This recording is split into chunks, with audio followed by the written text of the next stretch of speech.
Bueno, y ya estamos con Luis Cortina para analizar lo que sucedió a propósito de que se develara finalmente esta decisión del Banco Central de bajar menos de lo esperado la tasa de las LEBAC, la tasa de interés, que también repercute en el valor del dólar.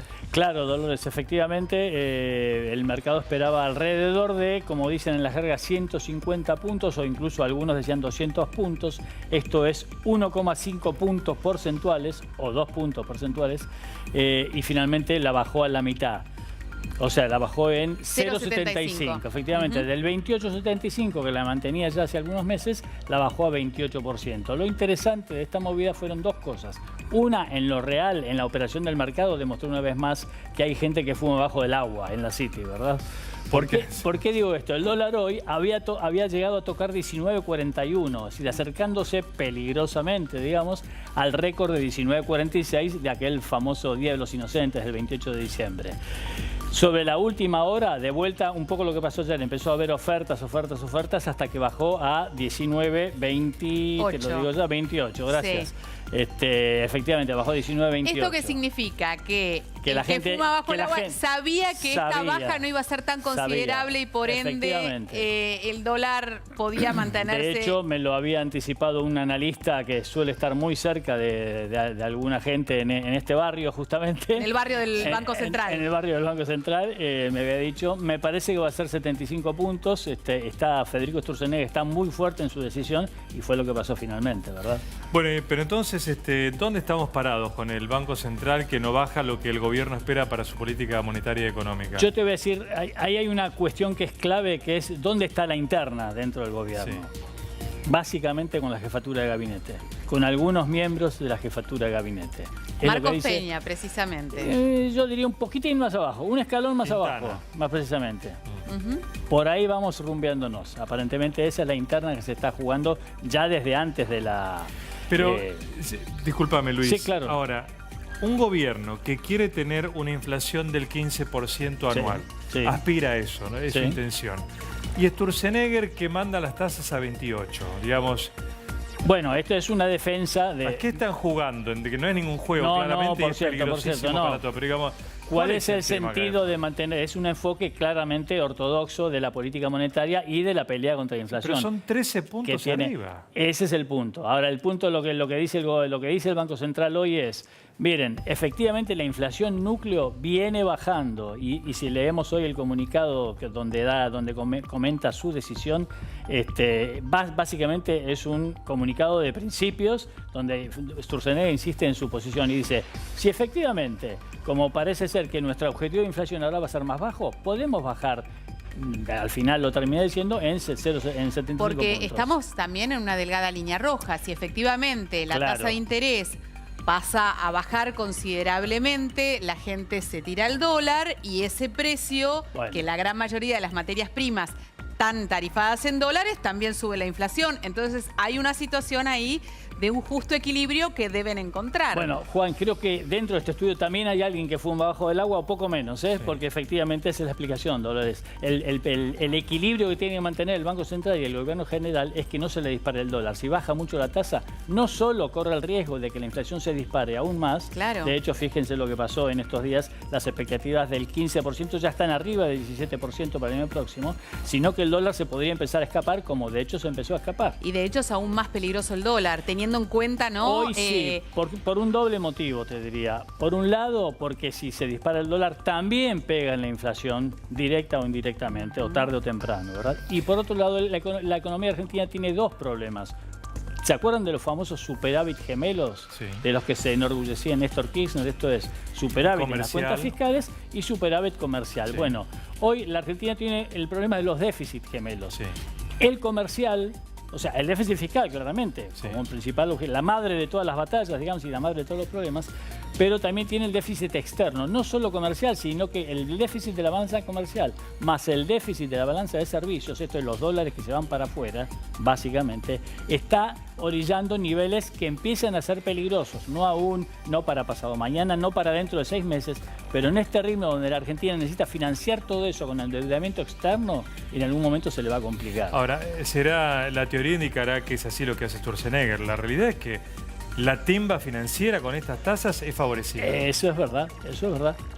Al menos en lo inmediato está favoreciendo. Hay timba financiera. Eso es cierto. Antes que productividad.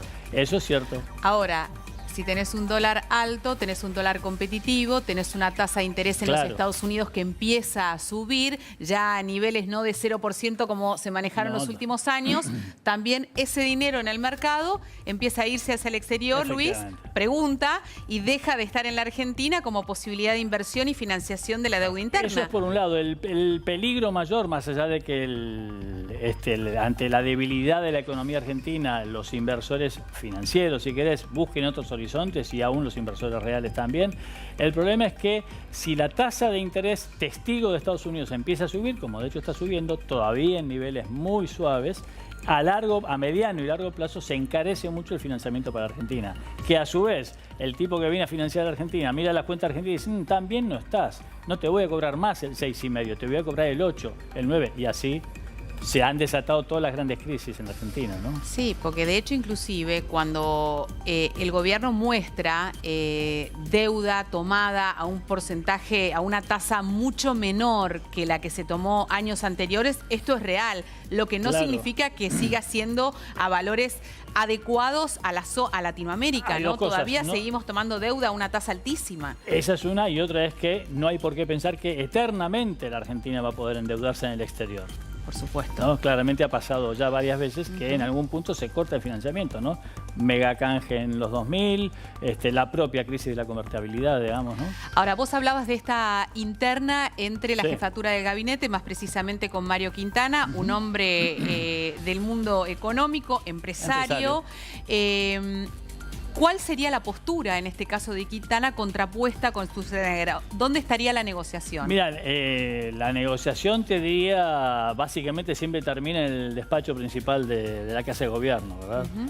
Porque lo que pasaba hasta el momento de la medida, del ajuste de las metas de inflación de fines de año, lo que pasaba era que Sturzenegger y un poco Hacienda también no tenían demasiados elementos concretos para mostrar que Quintana no tenía razón, digamos. Entonces eso hizo que Macri empezaba a pensar, Macri y Marcos Peña directamente con Quintana empezaron a pensar, deberíamos tomar en cuenta alguna posibilidad de flexibilizar esas metas. Sturzenegger dijo, ok, y te digo, cuando digo Sturzenegger, Hacienda piensa exactamente lo mismo.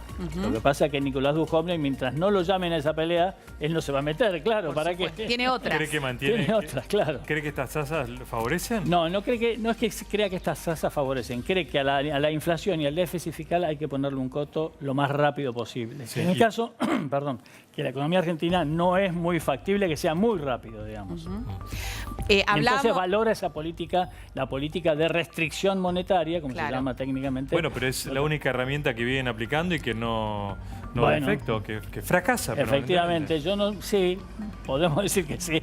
Yo para hablar de fracaso, ¿no? Claro, para hablar de fracaso... ¿Las metas no se cumplieron? Efectivamente. ¿En 2 años? Es cierto no en que, 6 meses. No, bueno, acordate, digo yo, no quiero convencerte de nada. Sí. Mi sentido es comentar esto. Acordate que efectivamente si uno mira ya no una foto, sino no una película, pero una serie de fotos. Un desarrollo de esas fotos, vas a ver que efectivamente la inflación viene bajando su ritmo. Todavía es muy alto, totalmente de acuerdo. Pero pasa lo mismo cuando te das vuelta y ves el otro déficit, ¿no? Están las críticas de este gobierno solo piensa en endeudarse. No, muchachos, alguien tiene que pagar esa cuenta. Mi vieja... Alguien tiene que pagar ese déficit. Alguien tiene que pagar ese déficit. Okay. De alguna manera hay que financiarlo. ¿Por qué se tiene que financiar el gobierno? Y porque hay un déficit fiscal importante. Ok, ¿qué hacemos? ¿Cortamos el déficit? Entonces, echamos a los empleados públicos. No se puede, hay que ir todo de a poco. A ver, nosotros recién planteábamos, seguramente es mucho más complejo este análisis, pero que la contraposición a esto sería una disparada del dólar que también podría incidir directamente en la meta inflacionaria. Exacto. Pero entendemos que el Banco Central también tiene sus arcas llenas, de manera tal de poder, a su vez, manejar o equilibrar el valor del dólar en caso de que surja una disparada, especialmente en esta época del año que sabemos que no es fácil. Ahí tenés dos lados que tienen que entender el Banco Central y el gobierno en general. Uno es que el dólar no se dispare más de la cuenta. Otro es que el dólar no se atrase más de la cuenta. Porque ese es el problema de la competitividad de las exportaciones argentinas. Que era lo que estaba hasta ahora, ¿no? Que era lo que venía pasando hasta ahora, el atraso cambiario, ¿no? El famoso atraso cambiario. Entonces, ¿qué hace el central con esta política? Ok, que se me escape a 19.40. Ayer hablábamos con Juan del techo psicológico de 20 pesos. La verdad que no me preocupa. Gano competitividad, es probable que haya más exportaciones. Y si mantengo la inflación más o menos bajo control, aunque sea que baje progresivamente, todos felices. Ahora, si se le quedan 18, tampoco le conviene. Claro. Si se le va a 22, ahí es donde va a empezar a tallar el stock de reservas, ¿verdad? Lo que puede hacer el Banco Central, que es entrar con su stock a vender dólares en el mercado. ¿Cuánto ayuda o cuánto embarra la cancha una declaración por parte del Fondo Monetario Internacional indicando que la Argentina debiera tener un dólar en el año 2018 cercano a los 22 pesos, ¿no? Hablando precisamente de este retraso cambiario, pero en un gobierno que justamente está intentando manejar un valor más cercano a los 20 y no a los 22. Sí, es cierto. Yo te diría que hoy la presencia o la influencia incluso del Fondo Monetario está siendo casi más testimonial que otra cosa, ¿verdad? En un contexto en el que Argentina tiene acceso al financiamiento externo, puede ser una guía para algunos, puede ser una crítica desaforada para muchos otros.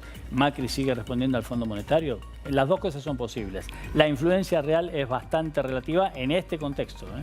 Pero igual, quizá el Fondo Monetario lo que hace es fríamente poner la realidad en la superficie, porque de hecho los 19,50 del presupuesto son para diciembre de este año, no para enero. Sí, claro. Y lo que está diciendo el fondo de alguna manera es, muchachos, va a ser 22. Claro. Sí, del mismo modo que... A ver, Luis, ¿cómo fue la...? No sé si te estoy metiendo en un embrollo, porque a ver si la memoria, seguro que la tenés. ¿Cómo fue la fluctuación del dólar en el año 2017? ¿Cómo empezamos en enero del 2017 y cómo terminamos? Para saber si esa fluctuación fue realmente de varios puntos o se mantuvo el dólar equilibrado. En 2017 se movió alrededor, déjame recordar, andaba en el alrededor del 15% por ahí. Bueno, con lo cual, claro. O sea, ayer lo veíamos también con Juan. En diciembre se subió 10%, solo en diciembre. Solo en diciembre. En rigor, solo desde el 1 de diciembre hasta ayer, que fue uno de los momentos picos, ¿verdad? Me refiero a que pareciera no ser tan difícil de manejar. No, claro. Y ojo, con una inflación de 24, claramente tenés todavía un dólar que está por detrás, corriendo detrás a los precios, ¿no? Hasta ahora. Muy bien. Quizá sin caer en grandes teorías económicas que son importantes, pero uno lo que nota en la realidad es que para el trabajador afrontar el día a día con la cantidad de aumentos que hubo es muy difícil, mientras que las tasas altas han beneficiado a grupos que financieramente y legalmente han hecho mucho negocio. Eso es cierto, Juan. Entonces, las reglas planteadas han favorecido claramente el sector. Eso es cierto. Debo decirte que en el año pasado, básicamente los salarios, por lo menos los salarios formales, han crecido levemente por encima de la inflación. Claramente diciembre va a ser un mes clave. Vamos a conocer el jueves. Sí, el salario formal también, ¿no? El salario formal, por eso digo, sí, el salario registrado, claro. Vamos a conocer el jueves el dato de inflación de diciembre y con eso el cierre del año, y va a estar claramente rondando el 3%. Algunos dicen que un poquito más, otros un poquito menos, pero rondando el 3%, con el cual el año se te va a haber ido en 24,5%.